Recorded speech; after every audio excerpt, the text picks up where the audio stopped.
நடிகர் பாபி சிம்ஹா தற்போது தெலுங்கில் ரீமேக்காக இருக்கும் நேரம் படத்தில் மீண்டும் வில்லனாக நடிக்க இருக்கின்றார் என்று தகவல்கள் வெளியாகியுள்ளன. நேரம் மற்றும் ஜிகர்தண்டா படங்களில் தனது வில்லத்தனத்தால் ரசிகர்களை பெரிதும் கவர்ந்தவர் பாபி சிம்ஹா. வில்லனாக நடித்து வந்த பாபி சிம்ஹா தற்போது முழு நேர நடிகராக மாறிவிட்டார்.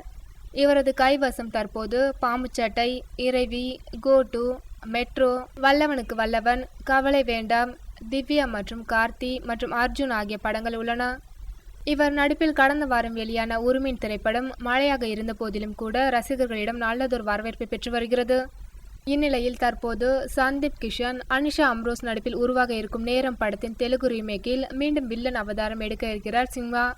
1, 2, 3 என்று தலைப்பிடப்பட்ட இப்படத்தை அனில் கந்தே இயக்க பிக்சல் ட்ரீம்ஸ் தயாரிக்கின்றது. இந்த மாதத்தின் இறுதியில் இப்படத்தின் படப்பிடிப்பு தொடங்கலாம் என்று எதிர்பார்க்கப்படுகிறது.